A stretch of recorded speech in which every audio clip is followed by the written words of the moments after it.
So let's look at a quick example of checked exceptions.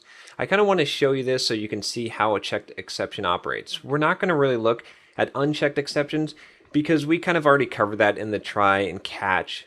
Basically, an unchecked exception, if you remember, you don't have to catch it. It's not going to cause a problem if you don't catch it. You can if you want to.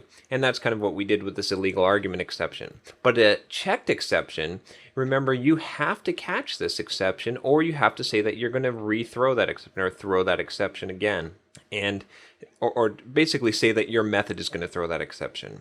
So I'm going to show you a little bit of file IO here. We're not really going to cover the file IO, but I'm just going to show you this because I know that this method is going to throw a checked exception.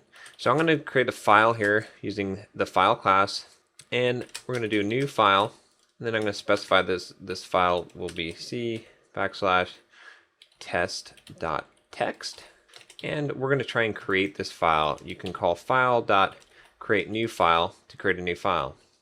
Now what you'll see happen here is, see, we've got this squiggly line in Eclipse, and it's telling us unhandled exception type IO exception. And since IO exception is a checked exception, we either have to add a throws declaration or surround with try and catch.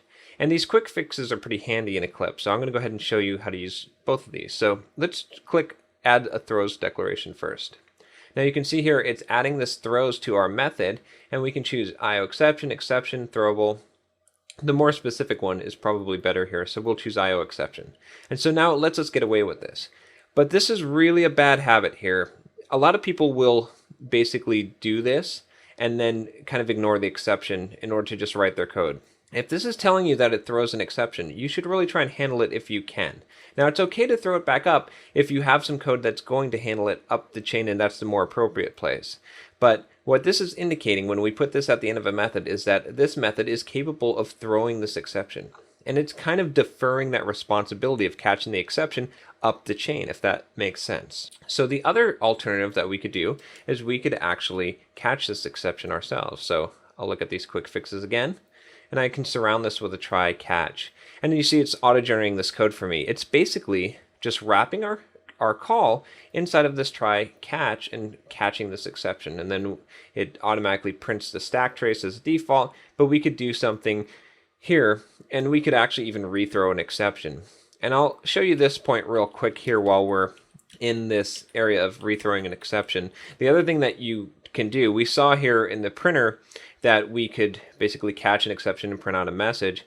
We can also rethrow an exception. So for example, we could take this IO exception and we could wrap this in a new exception, an exception class that we created that's more specific to what we're trying to do here. Maybe we created a printer exception, and I don't have one created, but let's just say we had a printer exception. We could do throw new printer exception, and then we could make this take our existing exception and then add some other message.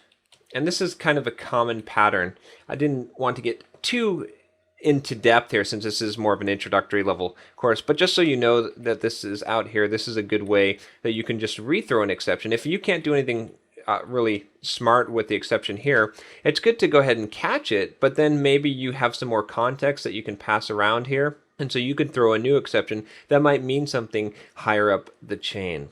But that's the basics of using a checked exception, is that if you use a checked exception or a class that throws a checked exception, you either got to put this in the try catch block, or you can add the throws at the end of your method.